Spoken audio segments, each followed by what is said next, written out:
Today is Saturday, the 6th of April 2024, and we are gathered here on a Saturday for the 127th session on mindfulness for beginners in the English medium, conducted by Venerable Bhante Homagama Dhamma Kusala Thero under the guidance of Nissarana Vanaya Forest Monastery. And I would like to welcome Venerable Bhante with great respect on behalf of all of us who are gathering through the Zoom session as well as through the live stream over Facebook. Furthermore, I would like to also welcome all of you who are joining through Zoom and also through the live session to today's talk and sermons and program on mindfulness. Apologies for the slight delay on my end in starting up the program today.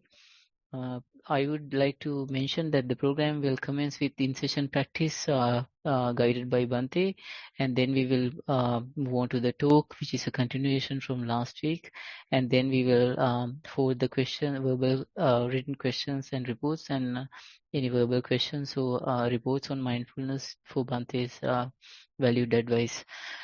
So to start things off in the session, I would like to invite Venerable Bhante to commence with the in-session practice. Over to Bhante. Much merits. Thanks, Namanta. Hello, everyone. To start today's program, let's try to do a few minutes of mindful sitting. For this, you can sit in a comfortable manner. Make sure that you are balanced and comfortable. Once you are comfortable and balanced, you can gently close your eyes. Now today what we are going to do is just to observe how different objects, different mind objects appear in your field of awareness. Your attention might go to various things. You just have to be mindful that this is happening. It may go to sounds, bodily sensations, various thoughts, memories, planning, pain, sleepiness. Whatever it is, you simply notice. Become mindful that you are hearing sounds. Become mindful that you are thinking thoughts. Become mindful that you feel pain in your body. We allow our mind to roam freely while being conscious of it.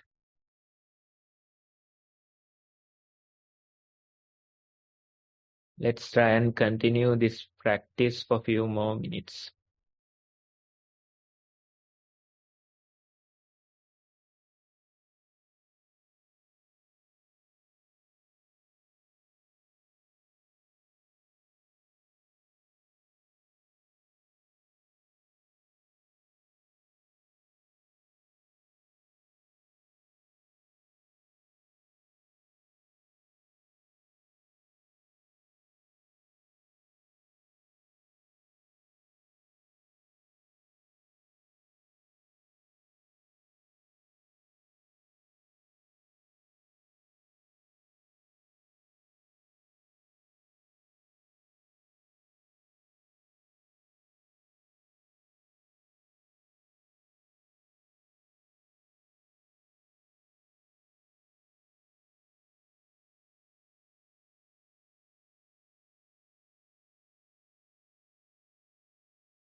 Okay, everyone. Now you can open your eyes again.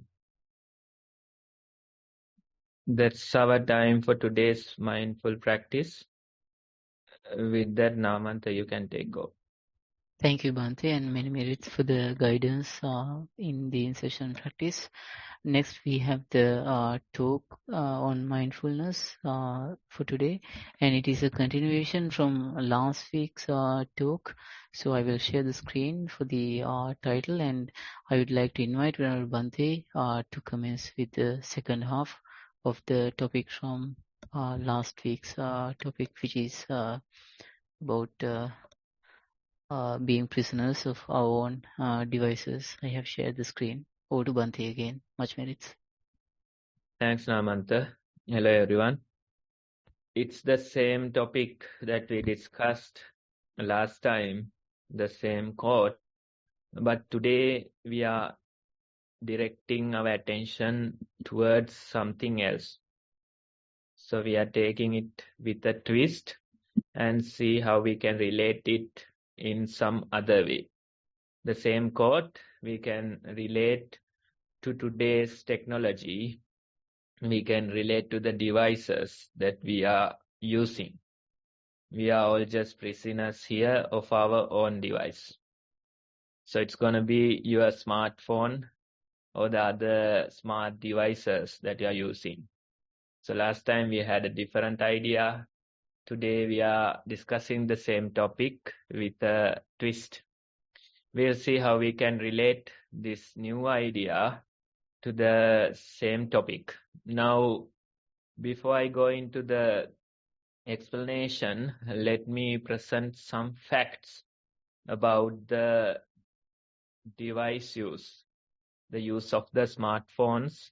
Let me present some facts. Now, in this world, we have around 7 billion people.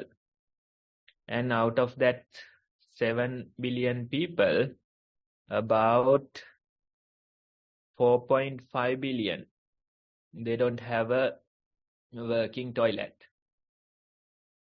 It says that 6 billion out of these 7 billion have a cell phone. So you can see how widespread these devices are, how critical part they play in our lives. Now, when it comes to the smartphones, the devices that you're using, it says that on average, you touch or click the screen.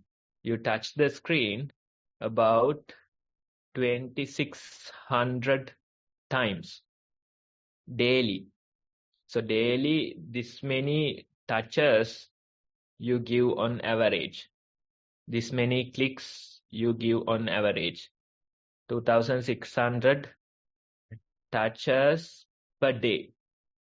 So you can see how much time you are spending on these devices and how it is affecting our mental health, how it is affecting the status of our mind. This topic is worth discussing because so many people are using these devices and you are spending so much time on them. So it's better we discuss. It's better that we be conscious about the effect of these devices to our mental health. That's our topic today. We'll see whether we are truly prisoners of these devices. These devices, the smartphones, they have become too smart that now the devices are outsmarting us. The smartphones have become too smart. Now they can outsmart us. All these technologies, new technologies like AI are used in these devices, increasingly used in these devices. So it's better we understand how these things are affecting our mental health. It's better we be conscious of how to use them wisely. Now let me explain little bit more about this device use. Anyway, during a day you have 24 hours. Out of that you have certain hours occupied for your work. Then certain hours you sleep.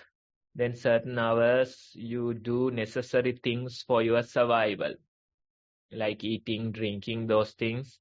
The survival part is also there. So sleeping time, working time, the survival time, these things are usually more or less the same. You have to do it, you have to sleep, you have to eat your meals, you have to work and earn a living. So these things, they are more or less the same. But when you reduce these hours, then you'll have some time left for yourself.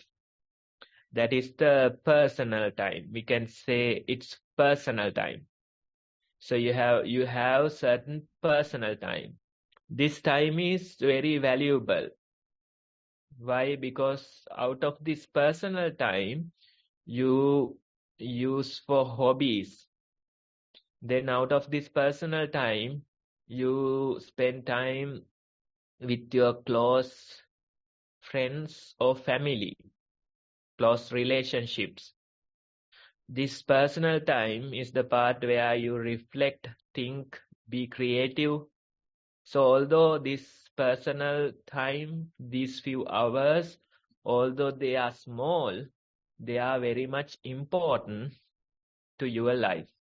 Now, when it comes to these smartphones, devices, it says that they have occupied about 80% of your personal time. Whenever you are free, whenever you have some time left, you are occupied with this device.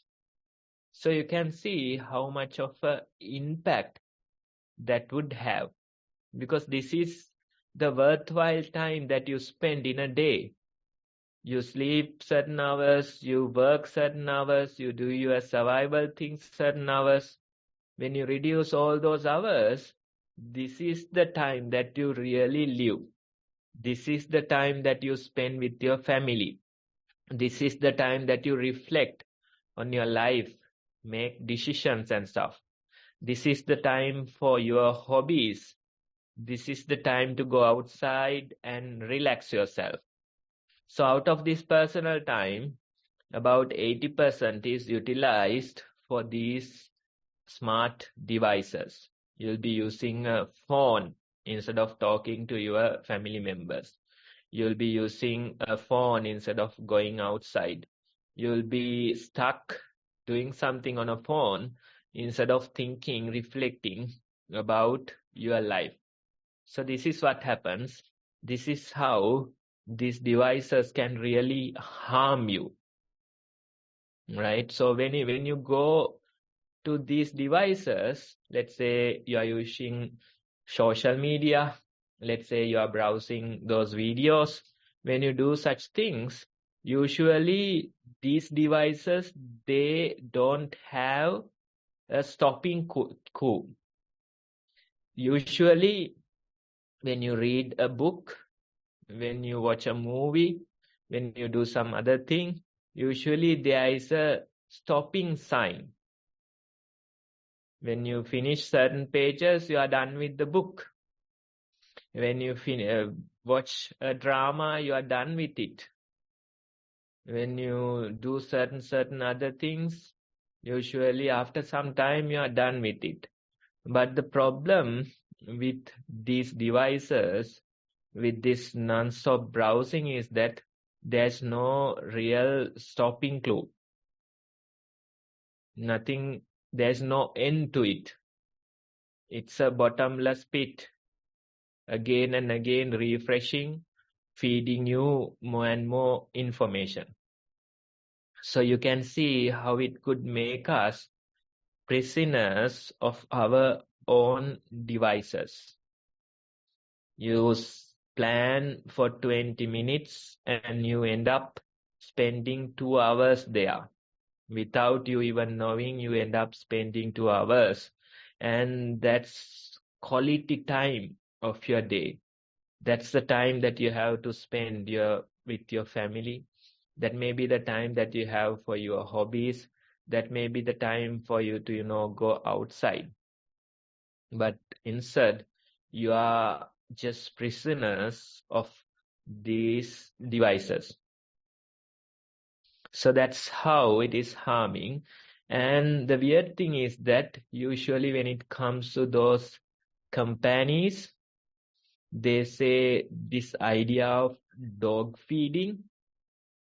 It is a story that says that's the head, the CEO of a pet product company.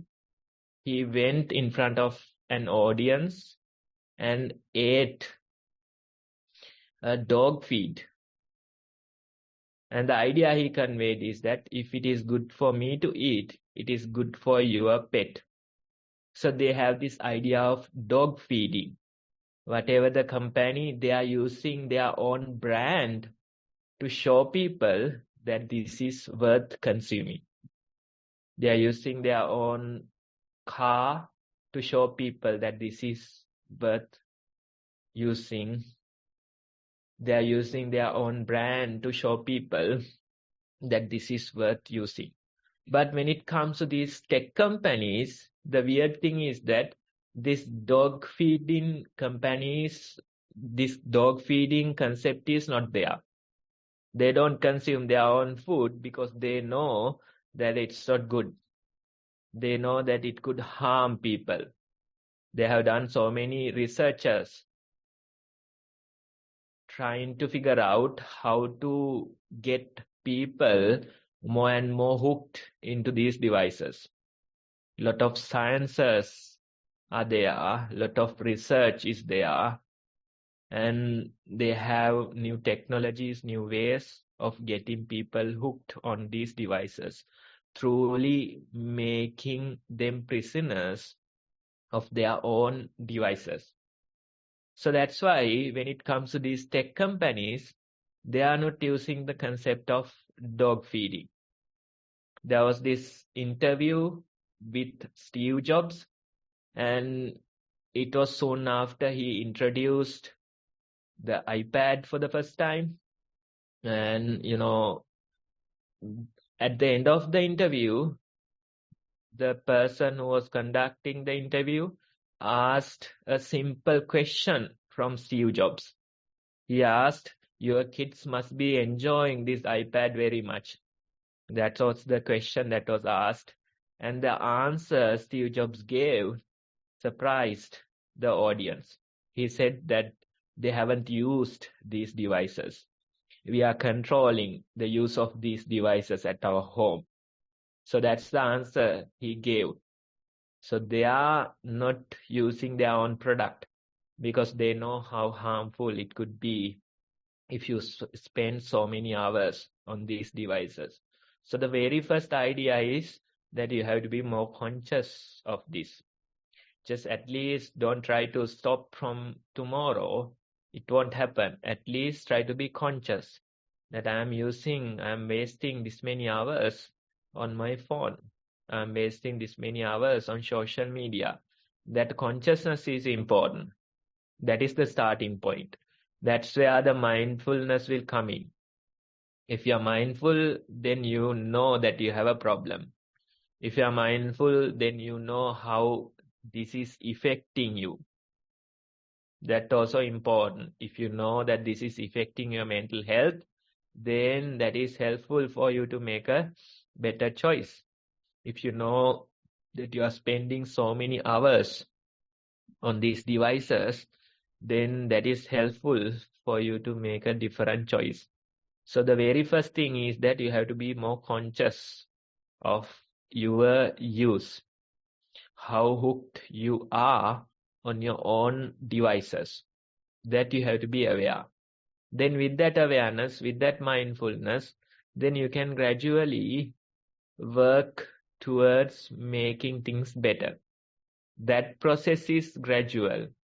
That process might take time, but at least as the initial step, you have to be aware.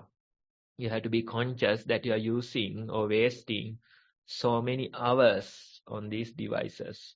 You have to be conscious that these devices, after so many hours of use, this is how it is affecting the status of my mind. This is how I feel after spending so many hours on social media. That consciousness is very important. In a way, when we use these devices, when we spend time on them, in a way we are doing a meditation. But it is not a positive meditation. Instead, this is a destructive meditation. Average viewing time of a video is 15 seconds. Average viewing time of a web page is 15 seconds. So what happens when you get distracted every 15 seconds? In a way, you are training your mind to get distracted. That's the training that you do. So like that, if you spend 2 hours doing that, what will happen to you? That's a 2 hours of negative meditation or destructive meditation. Right? So that very awareness is important. In a way, we are always training our mind. Let it be positive or negative, it doesn't matter. You are always training your mind.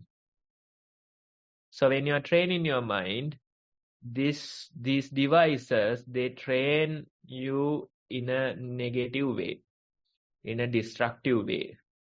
Some teenagers these days, they find it really hard to maintain their attention. They say they can't focus, they can't be with something, they can't listen to their teacher, they can't read the book. Why? Their minds are distracted. And they wonder what is the reason behind this. Why can't I pay attention to my work? Why can't I pay attention to the teacher? They question themselves. But you have to understand, maybe they are spending 5-6 hours per day on social media, on browsing YouTube or TikTok videos. So when you do so many hours of negative meditation, in a way you are training your mind to get distracted. Then you go to the classroom, the same behavior will be there in the mind. You start reading a book, the same behavior will be there in the mind. So complaining won't help. Instead, you have to be aware that this is happening. You have to gradually train your mind in a positive way. So that's what we did as the practice part today. Usually a person with so many hours of social media or the smartphone use, they find it really hard to focus on a certain thing. So even when they start meditating, they say that I can't focus on my breath. I can't focus on the walking. I am unable to maintain my attention there. So that's fine. Instead, you simply be mindful. That's our recommendation. Today, we didn't try to bring our attention to a certain object. Instead, we allowed our mind to roam freely while being conscious of it. When the sounds appear in your field of awareness, you are conscious that you are hearing the sounds. When the thoughts appear in your field of awareness, you are conscious that you are hearing the thoughts. When the bodily sensations appear in your field of awareness, you are conscious of that. So this way, we allow our mind to get distracted. We allow our mind to roam freely and simply be conscious of it. That's the training that we did today. And when you do this, gradually, you can work towards bringing your attention to the breath. Gradually, you can work towards bringing your attention to the steps that you can do later. But the very first step is being conscious that your mind is distracted, being conscious that you are hearing sounds, being conscious that there are so many thoughts in your head. That very consciousness is enough. That is the true mindfulness that we are talking. When we bring our attention to the breath, it is the mindfulness of the breath. When we bring our attention to the walking body, it is mindfulness of the walking body. But instead, we can simply be mindful. Without the object of awareness, we simply continue with our awareness. That too is valid, that practice you can do. And gradually, when you become better at it, gradually you can train yourself to bring your attention to the breathing, repetitively observe your breath. That is concentrating, that is focusing on a certain object, on a single object. That training is helpful if you are really distracted. It will take some time for you to train yourself, but gradually you can do it. But before you do that, you have to be conscious. You have to be mindful that you are distracted. That very mindfulness is enough. And we have a momentary concentration when we do that. For a moment, you have a concentration. Next moment, you have a different concentration. So in a way, when we are mindful, without a specific object of mindfulness, we have a momentary concentration. It's like now the target is not fixed. Instead, we are shooting at a moving target. So that practice is also valid. That practice is really helpful. So the target is moving, the objects are changing. You have a momentary concentration on the objects. For a moment, you know that you are hearing the sounds. For a moment, you know that you are feeling the body. For a moment, you know that you are thinking thoughts. That very momentary concentration is a very valuable skill, and that is really the practice that we are recommending. Concentrating on a single object could be helpful in short term, but when you mature into this practice, you have to develop the ability to observe, the ability to be mindful without a certain object of mindfulness. So that training is there, and we can really relate that training to the topic that we are discussing today. If your mind is totally distracted, then you don't know what you are doing. First, you have to be aware of these distractions. No, after a few hours of social media use, this is how my mind is. After so many days of this practice, this negative meditation, I am always distracted. That very awareness is helpful. You are aware that you are spending so many hours per day on your devices. You are aware that you feel bad in your mind. Maybe sometimes you even feel guilty in your mind because of this use. So with that, you can do things to, you can take actions to make things better. You can do things, you can make different choices. Now, let's say maybe you can create certain guidelines for you. Nowadays, people are creating these guidelines regarding the smartphones devices.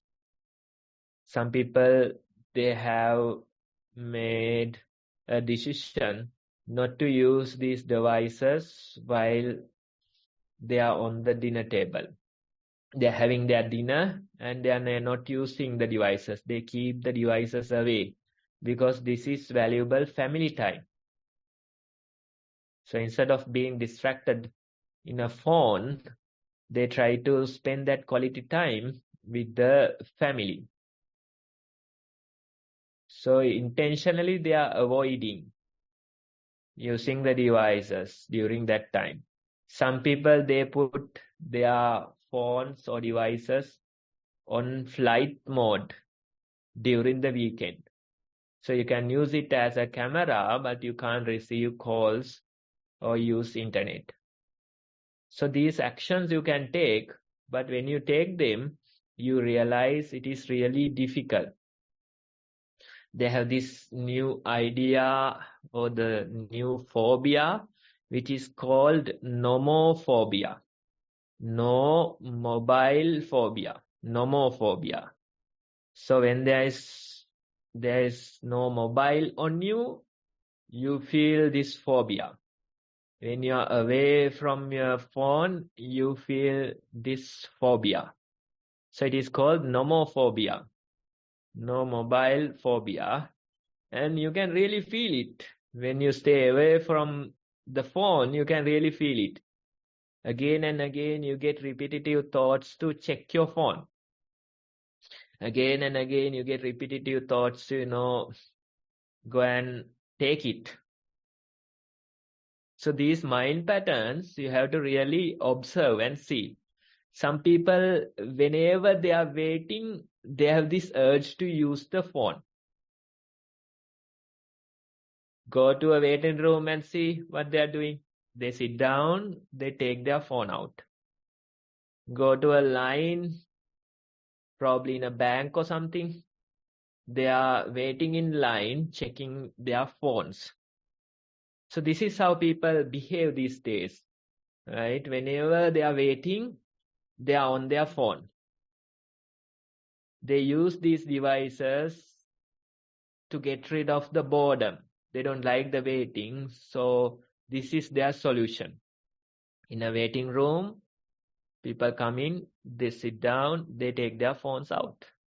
That's what they do, right? So prisoners of their own devices. Truly works with this quote. We are all just prisoners here of our own device. So gradually, you have to develop the ability. Initially, you feel like you're a person who is hooked on a drug.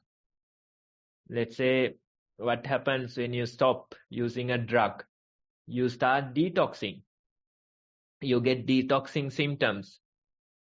So initially, when you start to control these 4 hours, if you are really addicted, then you are like a person who is addicted on heroin.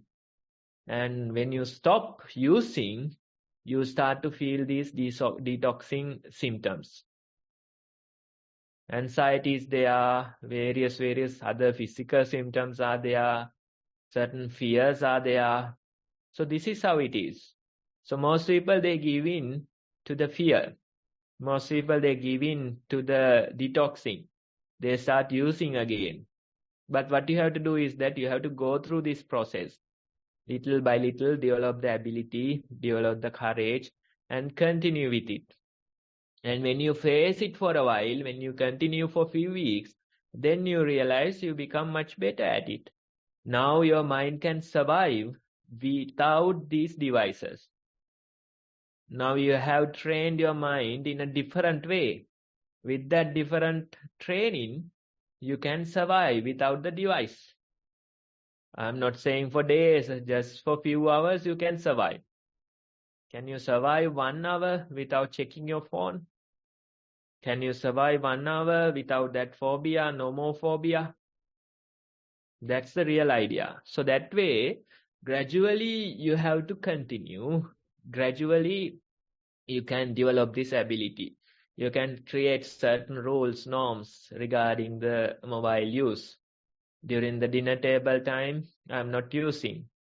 During the weekends, I limit my use. Some people, they intentionally, deliberately, they leave their phones behind and go for a walk. Right? So that way, you have to create some norms, rules, and somehow go through this process. It is like recovering from a drug addiction. This too is another form of drugs. So you are recovering from this addiction. Initially, you feel this detoxing process, detoxing symptoms are there. You feel the difficulty of it, but gradually you can work towards betterment. Gradually, you can strengthen your mind. Gradually, you realize you feel incremental levels of happiness in your mind. You are more present. You are more happy. You are witnessing many things in your surrounding, and you connect with people much better. Why? Because you are not caught on a device. These devices, they really influence our personal relationships, especially the close relationships. The valuable time that you can spend with them are spent on these devices. Some people, they create long distance relationships with these devices. Somebody in Iran or somewhere haven't seen, but you are friends with them. You spend time, you feel like talking to them every day. Haven't even seen the person, but you are hooked that way. So these type of things, people are caught while ignoring the people, the real people in their surrounding. While ignoring the real friends, they are chatting with social media friends. While ignoring the real family, their spouse, they try to find somebody out of the internet. So this is how it works. So initially it will be difficult, but with time you realize you are more present, you feel incremental levels of peace, and you connect with people much better. So that process you have to go through. And there was this popular article,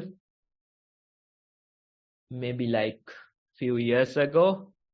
It was an interview done with Selena Gomez, and she was saying that she took a 4-year break from these devices and internet.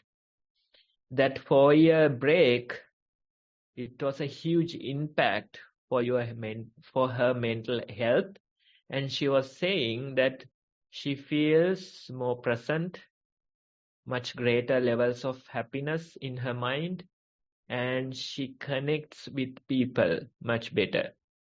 So you too can find that article if you are interested. She was talking about how this 4-year break from these devices, social media, helped her and her mental health, right? So these things are there. I'm not suggesting you to take a 4-year break. Maybe you can find some other solution while using these devices wisely, because sometimes nowadays we can't live without these devices. They are an essential part of our daily life. They play an essential part. That's fine. You do use it when it is necessary, but you have to be conscious of how harmful. You have to be conscious how it is affecting your life. With that consciousness, I'm sure you can achieve much greater levels of happiness, knowing what to do, knowing what to choose. Especially the time that you spend, you have to make sure that you are conscious of it. Otherwise, you'll be spending your personal time, your valuable time on these devices and on the social media, and that could only ruin your life. Within few months, it could ruin your life. So this consciousness is very important. Although it was the same topic from last time, we discussed it with a twist today. This is some more related to the new age things, new age devices. We are all just prisoners here of our own device, of your own smartphone, of your own device. You are a prisoner. Right. So with that, we'll end today's talk. Thank you for listening. Thank you very much, Bhante. Much merits for the kind insights shared. I think all of us have experienced this type of being a prisoner to devices at some point in our life, or maybe currently experiencing this issue. I myself have seen this happen. And next we have the question and answer session, and I would like to invite Sonali to commence the session. I will share the screen for the introduction to beginners. Avsarai Bhante. As usual, we will quickly run through the beginner's guide. If you need a little refresher, or if you're new, and if you're listening or watching us from a recording, you'd like to use these as your guidance to start meditating. These are 2 videos provided to us by Nissarana Vanaya to help us understand how to start meditating. One is about mindful walking, and the next is about mindful sitting. Once you're able to watch these 2 videos, put your own practice, start your own practice, start with any amount of time and make your way up to 1 hour every day. And once you have your own experience, then you can share your experience with us. We will present these experiences to Bhante and ask his guidance on how to progress and whether you have any questions on it. So how you can send these reports to us via the Google form, which we have put all these details on the chat for you, and via the email beginnersnv@gmail.com. The link to the Google form and the email details are on the chat, and the links to the 2 videos are also on the chat. You can also see any of the previous sessions recordings on the link given below as well. That too is shared. And if you have any questions with regards to any of these, please make sure that you write to us, one of us, or via this email address, and we are more than happy to help you. So now, as an example, we have also got one report that we've received today via via our Gmail. We didn't see any reports received via the Google form. So I will start with the report. Mindful sitting. Once seated, the body was in a comfortable position. Mind naturally noticed the breath. Prominent breath had soon become subtle. Memories arose and passed. Some sound heard and passed, as if in the background.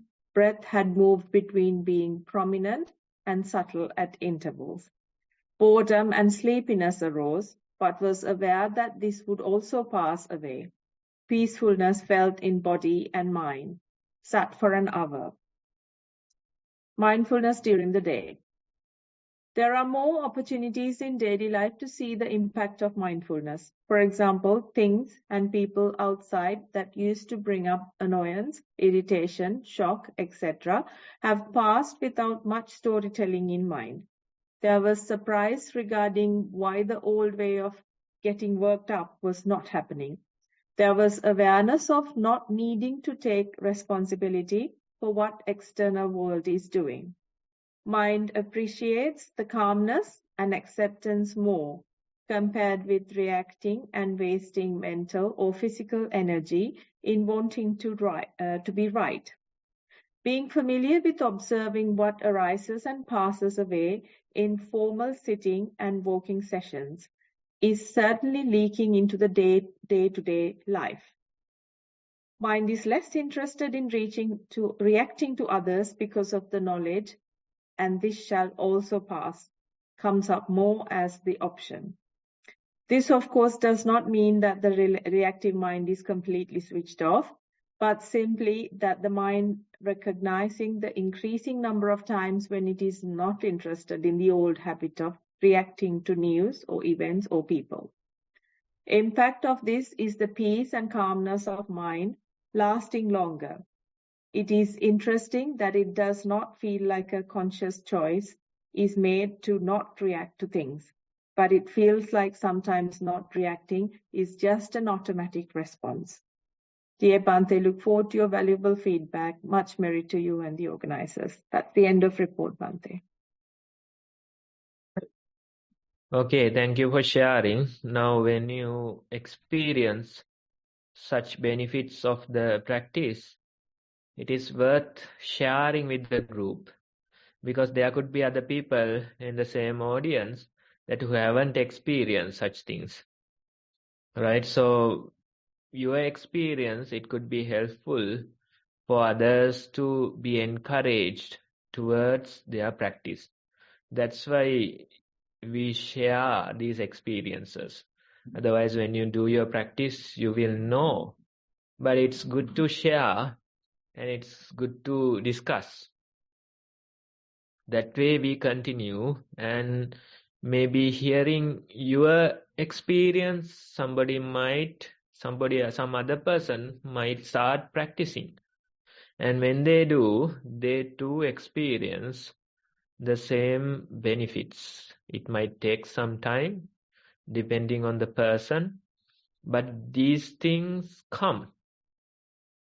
So when such things happen, now you realize it is not a conscious choice to not react. Some people, they consciously not react, anger is there. They suppress their anger, somehow get out of that situation. That too is an option. That is a primary option, like a menial kind of option. It's not that much effective. But what happens when mind automatically, there is no urge to react? When you see that, you realize the change is possible. In this very life, the change is possible. That's why we continue our practice. If you expect things to get better suddenly after death, that won't happen. If you expect to go in some heaven after death, that's not how it happens. Instead, you have to create the heaven in the present, and you are assured that after death, the same thing will continue, right? So this is how you see. Now you see that you are a totally different person. Although it feels like you are the same person, although you still get those urges, now you experience the world in a different way. You interact with the people in a different way. Right? Now the earlier way of getting yourself worked up, that's just a memory. Now it is no longer your reality. So this change is possible within a lifetime. In this very life, this change is possible. That's the very idea. When you continue your practice, more and more positive change will appear. Due to your certain years, months of practice, you have seen this benefit. And when you continue with it, more and more positive change will appear. So that's the idea of the meditation. You can do it, you can change it. You can change the behavior of this mind. You can change how you experience the world. You can change how you interact with other people. That change is possible in this very life. That's the very idea. And there are so many scientific researchers backing this up. They are saying nurture versus nature. I think we discussed that topic some time back, nurture versus nature. Earlier, they thought that whatever you are born with, the nature, or let's say the karma, that's how you have to continue. If you are born with anger, then you will be angry for the rest of your life. If you are born with certain issues, then you will be like that for the rest of your life. That's how they thought initially. But now they are saying the nurture, that too is playing a huge part. So with the training, you can change the mind for the better. The mind is changing, the brain is changing, even the body is changing. That change is possible, And that's what you are experiencing. That's what you are experiencing. And they say even the sicknesses might disappear. The sicknesses might even go away. You might feel the body lighter. You might feel how the mind is changed. Mind has changed its behavior. So this is the change. This is the benefits of this practice. They are saying this idea of epigenetics, and they are saying genetics are there, but epi means the above the genetics. You can either activate the chemical flagging, or you can either deactivate. So you could have a cancer gene, but if it is deactivated, then you no longer have to face cancer in future. Right? So you are born, nature is there, you are born with a cancer gene, but due to the nurture part, due to the different choices that you make, due to the meditation, then that very gene, it lies latent, and you don't have to face that sickness. So these changes are possible. These changes are possible. Every moment you are making choices. You no matter worrying about the past, you can't do anything about it. Past choices, nothing you can do. Future choices, you can't plan them. You have control in the present moment. Present choices, you have to be conscious, make them better. Instead of choosing the anger, you are choosing something else. That's a choice. That choice is more like, instead of choosing a cancer, you are choosing something else. Anger could be equal to cancer. Think about anger. When you choose anger, what happens to your body? How you feel afterwards? So that's the thing. Those are the choices we make. So instead of choosing this, you choose something else. You do that training for a while, few months, few years, you continue. Then you realize automatically you are making that choice. No longer you need to put effort towards it. Instead, now the mind is habitually choosing. That's what's emphasized in your report. No longer you have to do it consciously. Now habitually this comes. Habitually the non-reactive nature is there. That's the real peace that we are talking about. People can do various things. Well, could go to, difficult situations, but still, inside you are peaceful. Your peace doesn't depend on the outside world. Your peace doesn't depend on outside people. That's how the practice works. That's how you can achieve the lasting peace. So you have seen some benefits, that's good. And sharing is good. What we suggest is continue the same way. Continue with the same practice and you will see much greater results, much greater benefits. Thank you, Bhante. That's lovely to hear the report writer as well for their experience. We're very grateful for you for sharing. And that's all the reports we have. Can we see any hands? If you've got any questions, please raise your hand, Zoom hand, and we will let you unmute and ask your questions from Bhante. It could be regarding today's session or any questions that you have. Yes, Mali, please go ahead and unmute and ask your question. Yes, Bhante Avasarai. This is regarding today's experience, Bhante. When you say observe the mind, at that time, I didn't observe any thoughts. So, at that moment, I need your advice to continue with that, or continue with that, or what? What's the advice you can give me? Actually, the instructions, it wasn't to observe your mind. We said just simply allow the mind to roam around freely and be conscious of it.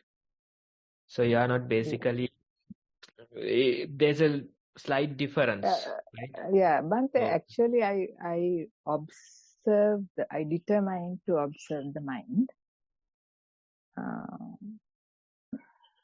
I don't know how to explain, Bhante. yeah, so But you were at that successful doing moment, that, is it? sorry, You were successful doing that, is it? at that moment, no thoughts. Uh, it went some time. I want to ask you whether I have to apply virya on that or something like that one. Advice.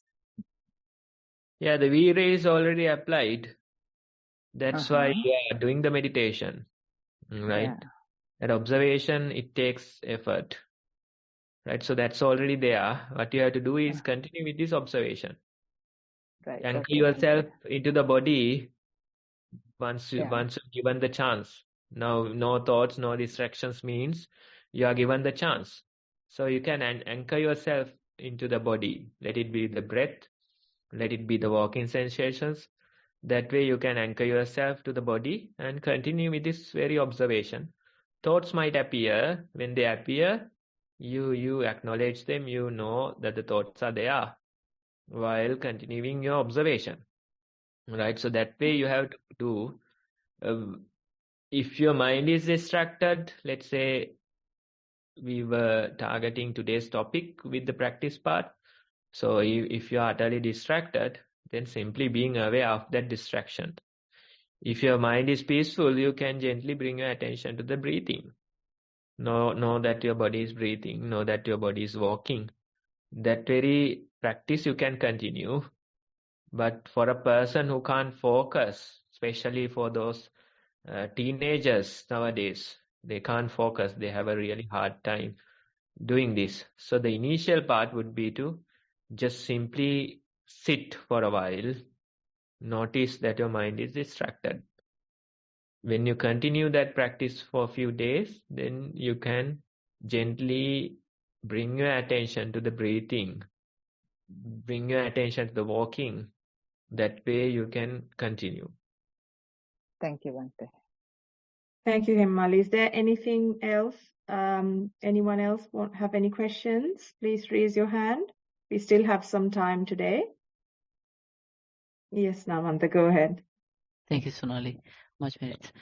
Well, Bante, I have a question where I can see sometimes my mind gets to a standstill, and I don't get any thoughts after that. Even in day-to-day life, I get this happening.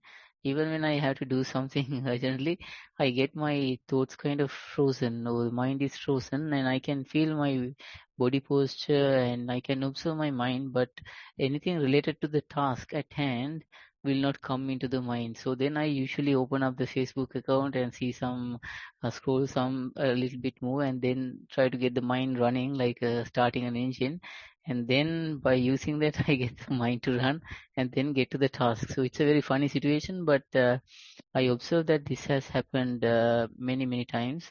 This thing about coming into a standstill, in my thinking, from what I have heard, is a good thing, but I don't know, it's a bit of an unusual experience, so I wanted to share it with Bante. Yeah, the consciousness of it, the awareness is important. Now at least you know that this is happening.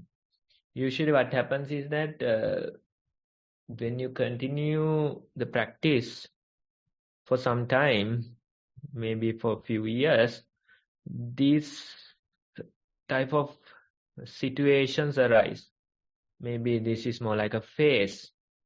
You have to go through such phases, and in a way it's a good thing. No anxiety is there in your mind about the impending task, no thoughts, no worrying, nothing is there. So in a way it is, stress free in a way it is comfortable. But in other ways, if you want to get this going, then you might need some more force or energy, right? So that's the struggle I think that you are having. So you use the social media or such things as a trick to get you fired up, continue with the project, right? So these are phases. These are phases, and especially when it comes to practice, this type of a situation, especially not getting anxious about the impending task, not getting any thoughts about it, it's a good thing. Now, for example, let me share one of the experiences from today. Now, today I was waiting for the program. Yeah. And usually, let's say, when we approach 1 p.m., according to Sri Lankan time, when the program is not started, usually anxiety, stress, worrying, though that's the usual behavior, right? So anyway, I was busy with something. I was just sitting here waiting for the meeting to be started. And suddenly I realized it's 1:05 now. Then I checked that group, and Sonali was also waiting, right? So that's how it is, no matter how much you struggle, the meeting will start when it starts. Struggling won't do. Of course, you can check with somebody. I called Rajika and she said that she will check on it. That you can do, but getting worked up over it, it won't help. So you have to, most of the time we confuse these two, right? We have to understand we are doing the things. We are doing the things. That's a separate thing. Getting worked up over these things, that's a separate thing. Most people, they confuse these two. They think that getting worked up, that's how you have to do things. That's not true. That's not true. That's not how it works. Instead, you can do things while being comfortable, being peaceful in your mind. Especially my personality also, when I think about the past, I'm a person who will get worked up, right? When things are late, I get worked up. I want to do them on time. That type of behaviors they have. But after a few years, maybe different lifestyles, that too might help. But after a few years, now I realize that I do things maybe even more than I used to do. I do things, but I am not getting worked up over them. So that's a training that takes time. So in a way, it's a good thing, Namanta. But you have to understand the difference. Doing certain things, doing things, we are not avoiding that. We do that part. But getting stressed, worked up, getting stressed over it, that's a different part. Right? Most people think this stress is the task. That's not true. Getting worked up is the task. That's not true. Instead, you can do things without getting worked up. Right? So that way you have to continue. When you have that difference in your attitude, then you'll be much better with this current situation. You'll accept it much better because you know there's a difference between getting worked up and doing the things. Most people, they confuse these two. And at the end of the day, most of the time, they haven't done anything, but they got so stressed, got so worked up due to the situation, right? So that is not helping. And that is creating just the stress. No work is done, but just the stress is created. So no efficiency, no benefit to themselves or to the surrounding people. So that way, if you approach, then you can consider your thing as a good thing. It's a positive thing that you don't get worked up over these things. You can simply continue in a comfortable, relaxed manner. So that way we'll take Yes, that's a very illustrative, nice answer, Bante, because from the, I think, from the American perspective or Western perspective, it was taught to us even in university that you need to have a particular level of stress to optimize your productivity. Like if you are too stressed, you are not productive, but if you are not stressed enough, you are still not productive. So you have to have a moderate amount of stress to be highly productive. That's what was taught even in in academic environments to us. But from what Bante advised and from mindfulness experience, I think you can do work. You can do your work without any stress if you practice well enough and put enough time onto the practice. So it's a very wise approach to approaching the issue of stress as well, because I don't feel stress most times. I feel like I need to start the engine internally and get going. That's all that I feel. Yeah, very nice. Yeah. So usually the education system, they recommend that we maintain a certain level of stress. Exactly. That's the Western approach. But when we think about the Chinese approach, that's a totally different philosophy, right? So Zen practices, that's a totally different philosophy. Those Lao Tzu teachings and stuff, they say we be like water. Water doesn't hurry. Nature doesn't hurry. Be like nature, be like water. That's the idea. Nature doesn't hurry, but nothing left undone, right? Everything has its own timing. You have to pick that timing. When you pick it, you can do things with minimum energy. Otherwise, getting worked up, you waste most of your energy. That's the Western approach. Two different philosophies, right? Usually in the modern system, we are taught the Western approach. We want to create stress. That's how we survive. Some people, they feed on stress. Without stress, they can't live, right? They feed on the problems. Without problems, they can't live. So those harmful behaviors are there because of the wrong approach. But when it comes to that Zen philosophy, we can see that without getting stressed, we can do things. Nature doesn't hurry, but nothing left undone.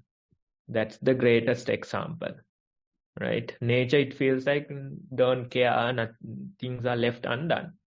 It doesn't hurry. It waits for its perfect timing.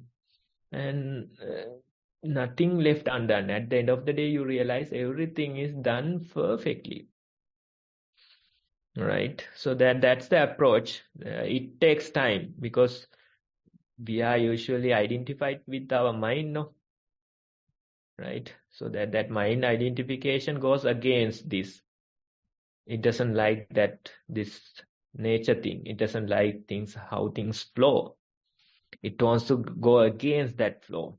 That is the identification of your mind, right? So it takes time for you to develop this kind of a balance, but gradually it will come. I have seen with my experience also, I have seen that getting worked up, it won't help. You have to just simply wait for the perfect timing. When the timing is there, even without much effort, it gets done. What I do is that instead of having a single project, I have like 15 projects, ongoing projects, various things, starting from masonry work to developing websites. I have certain different projects. So what I do is that I keep things on hold without closing them and wait for the opportunity. Especially being a monk, you are not free to do whatever you like. You are not free to grab whatever you like. That's not how it works. So you have to always wait for the perfect moment, right? So that training is what we do. Especially even the duties here, we have so many pending projects, right? No resources, nothing, waiting. Suddenly somebody comes and, Bante, shall we do this? Oh, yes, we were waiting for that, right? That's the opportunity. Yes, that's the opportunity. Then that project is done. So many projects. I can't believe we have done so many projects. without no resources, without purchasing anything, we have done. It's a very nice, not that we can't purchase, but it's very nice to do things this way. As a training we do, people volunteer, they are the meditators here, so they too take part, right? Purchasing something, hiring somebody, that way you can do, but there is no real fun in it. Instead, you somehow allow things to align in the perfect way, then suddenly within few hours the project is done. Maybe we have been waiting for like months, but when the time is right, it gets done. Some people, they say, why don't you purchase this? I'll offer this. I'll do this. We'll hire people. That's not how it works, especially when it comes to these type of lifestyles. You have to find your own balance. If you just, start the purchasing, start hiring people, then of course the things will happen, but there's no real fun. Now what we do is that we have pending projects. We wait for the perfect time. You can't stress upon it, you can't get worked up because so many things are pending, so many things are waiting. When the time is right, it gets done without even thinking, right? So that's the beauty of it. That's what I do. I have so many projects. I keep them on hold, starting from masonry work to the websites building I have. So when something goes wrong, I pay my attention to some other project. So many pending projects are there now. So I pay attention to some other thing, spend some time there. Then maybe after a few weeks, when I revisit, that problem is already gone. Now we can restart that project. So that way we have to find the balance. I don't know how this will be applicable for your people. That's the issue, right? So you people, you have to find your own balance because you are living a different lifestyle. So you have to find your own balance. I'm just talking about my balance. Yes, in this Bhante. lifestyle. Yeah. Yes, thank you so much for sharing Bhante's own experience, which is very rare for us to experience in this manner, which is why this program is so valued as well. Because our projects are like more like a continuous standard pipeline of based on the weekly 7 days, so whether it's Saturday, Sunday, there will be a continuous supply of standard work outputs being required, whereas Bhante's would be more variety based, I think. Yeah, we'll have more fun while continuous. Exactly. Ours will be more boring because it's same work. You Yes, have a timeline, you timeline, need deadlines. skilled labor you need, Sometimes right? unskilled labor like driving. All those things are there, right? But what we do here is we don't have any timeline. We don't have skilled labor. Nadeep comes tomorrow, he is the labor. Right? That's how it goes. Ask Nadeep, he has done some work here. He stayed, I think, few years ago. He stayed for like couple of weeks. And during that time, he was the labor guy. Right? So that's how it works. So no skilled labor, no timeline, no material. Still you do the projects. Very nice, Pandey. Thank you so much for that explanation. It's a very good explanation, especially with regard to being able to work without being stressed. It's a great benefit to us. Okay, I'm finished with that question. Sonali, thank you. Well, I think time is up now, Navanta. It's over to you to end the session anyway. Okay, thank you so much for conducting through the question and answer session, Sonali, and also much merits to you, and also much merits and thank you to Venerable Bhante for valued insight in the question and answer session. So we will wrap up the program as we are slightly over time as well. We are greatly thankful to Venerable Bhante Homagama Dhamma Kusala Thero for representing Nissarana Forest Monastery and joining into our session today. Providing us with a lot of insightful guidance and teachings on the path of mindfulness in this way. So we would like to associate all these, share and associate all these gained merits with the Venerable Bhante and wish his own progress in mindfulness path to be flourishing and always to be reaping benefits for himself. And we would wish him good health and long life into the future. Furthermore, we would like to gratefully mention the Chief Abbot of the Nissarana Forest Monastery, Most Venerable Bhante Udairagam Dhamma Thero, who instructed this program to be created in this manner and be maintained in this manner. We wish and associate these merits to be shared with him and wish him long life and great health into the future, and also a successful path in the track of mindfulness. Furthermore, I would like to also mention the wonderful team of organizers who are behind this program, helping out the program in their own unique strengths and capacities, putting time out of their own daily routines. Thank you, and we share these merits with all of you, and wish that you all gain the depth and breadth of mindfulness experiences and keep nourishing your lives with these many benefits from mindfulness, and wish you all great health and long life. Furthermore, I'm greatly thankful to all of you who are joining through the Zoom session and also through the Facebook live stream. You provide us the justification to continue this program in this manner with the participation of Bhante from Nissarana Forest Monastery. So thank you, and we share all these merits with you as well, and wish that you are able to keep on practicing and applying these principles to develop more and more depth in the practice of mindfulness and gain the benefits. And we wish you all great health and long life as a result as well.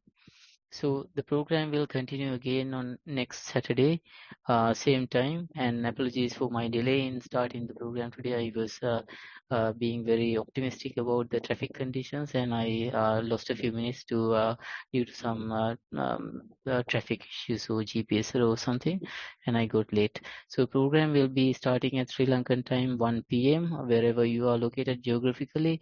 So I think the times are changing for UK and Australia from today onwards. So adjust your times accordingly. It will be 8:30 a.m. for UK, and it will be 5:30 p.m. for Australia. Sri Lankan time will remain as 1 p.m. So we will meet you next week on Saturday, same time in Sri Lankan time format. And I would like to wish you all a happy and mindful week ahead. And we'll hope that you will be able to practice further. And of course, if you can send us reports, those will be fantastic. Have a good week ahead, and we will see you next week. Thank you. I will end the Zoom session now.